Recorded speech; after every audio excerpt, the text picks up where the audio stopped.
Shalom semuanya, saya ingin mengucapkan selamat Natal dan selamat Tahun Baru kepada Bapak dan Ibu Pendeta yang ada di pos-pos Pelkes dan juga kepada keluarga besar saya, keluarga Lopulalan, Syafei, Yonas. Noch einmal, frohe Weihnachten und ein gutes neues Jahr. Gott segne euch alle. Tschüss.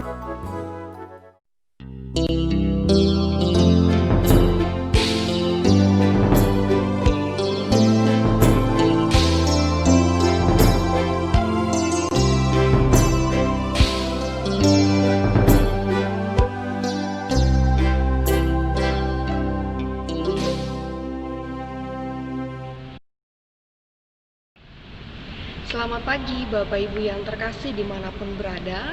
Selamat hari Minggu dan kembali kita dalam program Morning Call. Perkenalkan, saya Pendeta Ayu Andreta Venusela Ratu. Saat ini saya bertugas menjadi pendeta jemaat di GPIB Immanuel Jakarta. Bapak Ibu yang terkasih, kita akan membaca dan merenungkan firman Tuhan. Namun sebelum itu, mari kita satu di dalam doa, memohon bimbingan Roh Kudus. Kita berdoa. Kami mengucap syukur ya Tuhan atas kasih penyertaan Tuhan dalam sepanjang kehidupan kami. Kami bersyukur atas berkat yang Tuhan limpahkan dalam kehidupan kami. Dan di saat ini ya Tuhan, kami akan kembali membaca dan merenungkan firman Tuhan. Oleh karena itu, penuhilah hati dan pikiran kami dengan Roh-Mu yang kudus, sehingga kami boleh memahami firman Tuhan, dan terlebih khusus, kami boleh menjadi pelaku firman Tuhan dalam kehidupan kami sehari-hari. Berfirmanlah ya Tuhan, karena kami umat-Mu telah sedia untuk mendengarkan. Di dalam nama Yesus Kristus, Sang Firman yang hidup, kami berdoa. Amin.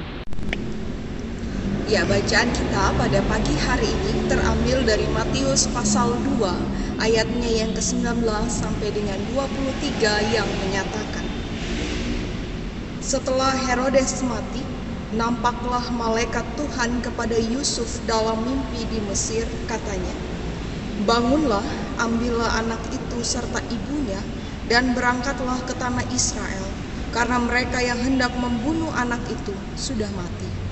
Lalu Yusuf pun bangunlah, diambilnya anak itu serta ibunya dan pergi ke tanah Israel.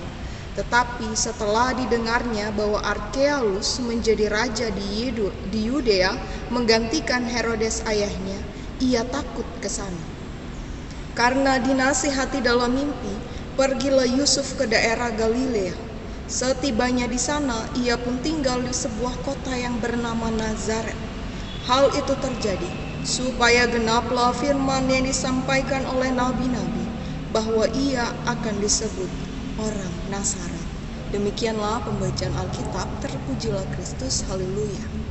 Jemaat yang terkasih, ketika kita membaca firman Tuhan pada pagi hari ini, kita bisa melihat bahwa ternyata perjalanan yang harus dilalui oleh Yusuf dan Maria beserta dengan bayi Yesus itu sangatlah panjang dan tidaklah mudah. Ada begitu banyak penderitaan, ada begitu banyak tantangan yang harus dilalui. Salah satunya ialah ketika Yusuf mendengar bahwa pengganti dari Herodes itu tetap melakukan hal yang buruk. Sehingga kita bisa melihat Allah menyampaikan firman-Nya kepada Yusuf lewat mimpi untuk membawa bayi Yesus ini ke daerah Galilea. Bapak Ibu yang terkasih, perjalanan yang harus dilalui oleh bayi Yesus ini memperlihatkan kepada kita bersama bahwa ternyata karya Allah, penggenapan karya Allah itu harus dijalankan, harus dilalui dengan tidak mudah. Ada penderitaan, ada tantangan yang harus dilalui. Akan tetapi firman Tuhan ini mau mengingatkan kita satu hal, bahwa karya Allah tidak bisa dibatalkan. Dia akan tetap menggenapi rencananya. Ketika Allah telah memiliki rencana untuk hadir ke tengah dunia lewat kelahiran Yesus untuk menjadi sang damai, sang penebus dosa manusia, maka Allah tetap akan menggenapi rencananya itu. Meskipun kalau kita lihat dari sudut pandang manusia, lewat mata manusia kita, itu tidak mudah, itu mendatangkan penderitaan dan tekanan. Akan tetapi dalam sudut pandang Allah, penderitaan itu bisa menjadi sebuah rangkaian rencana Allah yang hendak dinyatakan dalam kehidupan umat manusia. Pada akhirnya kita bisa melihat kelahiran Yesus sang bayi Natal yang kita rayakan pada tanggal 25 itu menjadi atau membawa damai sejahtera dalam kehidupan umatnya, bahkan mendatangkan keselamatan bagi seluruh umat yang percaya kepadanya. Bapak Ibu yang terkasih, ini mengingatkan kita bersama bahwa ketika kita menjadi orang yang percaya kepada Tuhan, maka hidup yang kita jalani itu tidak serta-merta akan lurus-lurus saja. Akan ada tantangan, akan ada pergumulan, akan ada batu-batu kerikil, bahkan batu-batu yang tajam dalam seluruh perjalanan kita. Akan tetapi yang harus kita ingat bersama ialah jangan jadikan itu sebagai alasan untuk kita berhenti percaya kepada Tuhan. Justru lihatlah penderitaan itu sebagai salah satu cara Allah untuk mewujudkan rencananya dalam kehidupan kita. Bapak Ibu yang terkasih, kita telah merayakan Natal, yang tentunya Natal kali ini sangat berbeda suasana dan situasinya dengan Natal-Natal sebelumnya. Natal kali ini kita tidak bisa berkumpul bersama keluarga, kita tidak bisa menikmatinya bersama-sama dengan yang lain. Ada hal-hal atau ada batasan-batasan yang harus kita ikuti. Tetapi janganlah lihat batasan itu sebagai satu hal yang menyatakan bahwa damai Tuhan tidak datang. Tapi damai Allah, damai yang lahir melalui Yesus Kristus itu tetap hadir di dalam batasan-batasan itu. Justru kita harus melihat bahwa ternyata ketika situasi membatasi kita, sukacita dan damai Natal itu tidak hilang dalam kehidupan kita. Justru ia tinggal tetap bersama dengan kita. Itulah yang harus kita lihat. Sehingga ketika pergumulan, tantangan, penderitaan hadir dalam kehidupan kita, lihatlah itu semua bukan dari sudut pandang manusia, tapi lihatlah itu dari sudut pandang Allah. Bahwasanya Allah tidak akan pernah meninggalkan kita. Bahwasanya Dia yang hadir akan senantiasa menyertai dan menolong setiap perjalanan kita. Tangannya akan selalu ada, tangannya akan selalu terulur untuk menolong kita. Karena apa Bapak Ibu yang terkasih? Karena kehadiran Tuhan Yesus bukan hanya hadir untuk kita saat ini saja ketika kita mengalami penderitaan dan tantangan, tapi Dia hadir untuk masa depan kita. Sampai kita melangkah di masa depan kita, kita juga melangkah bersama dengan Tuhan. Tuhan ada bersama dengan kita. Tuhan senantiasa menggenggam tangan kita untuk berjalan bersama-sama dengannya. Oleh karena itu, kita diajak untuk mengingat dan merenungkan lebih dalam lagi bahwa penderitaan tidak akan membuat kita, tidak akan membuat hidup kita ini jatuh, terpuruk selama-lamanya, tidak. Tetapi lihatlah penderitaan ini sebagai rencana Tuhan di dalam kehidupan kita. Bahwa Tuhan hendak membentuk kita, membentuk iman kita semakin dalam kepada Tuhan, membentuk iman kita semakin percaya lagi kepada Tuhan Yesus Kristus, Sang Bayi Natal yang kudus. Ini juga mengingatkan kita bersama bahwa mari hadirkan damai itu juga bagi sesama kita.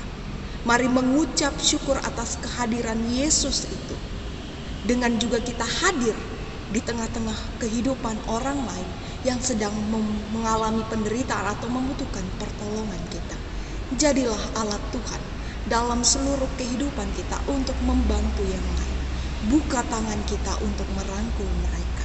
Buka tangan kita untuk menolong mereka. Buka telinga kita untuk mendengar setiap hal keluh kesah mereka. Dan sampaikanlah kata-kata yang penuh dengan kasih dan cinta damai bagi setiap orang yang hadir dalam kehidupan kita. Sekalipun mereka pernah menyakiti kita, tapi jangan balas dengan menyakiti. balaslah dengan cinta, kasih, dan damai yang Tuhan telah ajarkan dalam kehidupan kita dan Tuhan hadirkan dalam kehidupan kita. Selamat memasuki minggu yang baru, selamat bersuka cita atas kehadiran damai dalam kehidupan kita, dan terus bagikan damai sejahtera Tuhan dalam sepanjang kehidupan kita. Tuhan Yesus memberkati. Amin.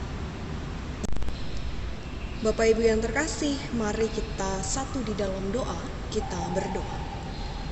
Ada lagi ungkapan syukur yang kami naikkan ke hadirat Tuhan yang Maha Kudus, oleh karena banyaknya berkat dan kasih Tuhan dalam kehidupan kami. Kami bersyukur ya Tuhan, kami boleh kembali membaca dan merenungkan firman Tuhan. Biarlah firman Tuhan yang kami baca dan renungkan ini menjadi kekuatan bagi kami ketika kami akan menjalani hari-hari kehidupan kami yang penuh dengan pergumulan, yang penuh dengan tantangan dan penderitaan. Tapi ajarlah kami ya Tuhan untuk melihat setiap penderitaan tantangan itu bukan sebagai hal yang menjatuhkan kehidupan kami, tapi kami melihatnya dari sudut pandang Allah, bahwa Allah sedang merancangkan atau merencanakan sesuatu yang baik dalam kehidupan kami. Bahwa di dalam penderitaan sekalipun Tuhan tidak pernah meninggalkan kami, tapi Tuhan selalu ada bersama dengan kami. Ya Tuhan Yesus Kristus, kami berdoa untuk setiap umat Tuhan dimanapun mereka berada saat ini, yang menonton tontonan ini, biarlah Tuhan Yesus hadir bagi kehidupan mereka. Pribadi lepas pribadi, keluarga lepas keluarga, biarlah kasih Allah melingkupi dan merangkul kehidupan mereka. Berkati mereka juga yang mungkin dalam pergumulan oleh karena sakit yang mereka rasakan. Kiranya bilur kasih Tuhan juga yang memulihkan segala penyakit mereka. Ya Tuhan Yesus Kristus, kami berdoa untuk gerejamu dimanapun mereka berada, GPIB khususnya Tuhan, kami berdoa dalam setiap pelayanan yang dilakukan. Biarlah pelayanan yang dilakukan boleh senantiasa menghadirkan damai sejahtera Allah dimanapun berada. Berkatilah umat-Mu ya Tuhan, berkati bangsa dan negara ini kami yang masih terus berjuang melawan COVID-19. Biarlah Tuhan melalukan pergumulan ini dari kami. Berkatilah ya Tuhan setiap mereka yang sedang berusaha untuk mendatangkan vaksin ya Tuhan. Berkatilah biar vaksin itu berguna untuk mencegah bahkan memulihkan, menyembuhkan dari segala penyakit COVID-19 ini ya Tuhan. Ya Tuhan Yesus Kristus, biarlah ya Tuhan kasih dan damai sejahtera-Mu senantiasa melingkupi kehidupan kami. Dan ajarlah kami selalu untuk menjadi alat pembawa damai dalam sepanjang kehidupan kami. Ya Tuhan Yesus Kristus, inilah doa kami. Ini ungkapan syukur dan permohonan kami. Dengarlah seluruh doa kami dan kabulkanlah ya Tuhan. Doa ini kami alaskan hanya di dalam nama Yesus kami telah berdoa kepada Bapa di surga. Amin. Shalom semuanya, saya ingin mengucapkan selamat Natal dan selamat Tahun Baru kepada Bapak dan Ibu Pendeta yang ada di pos-pos Pelkes, dan juga kepada keluarga besar saya, keluarga Lopulalan, Syafei Yonas.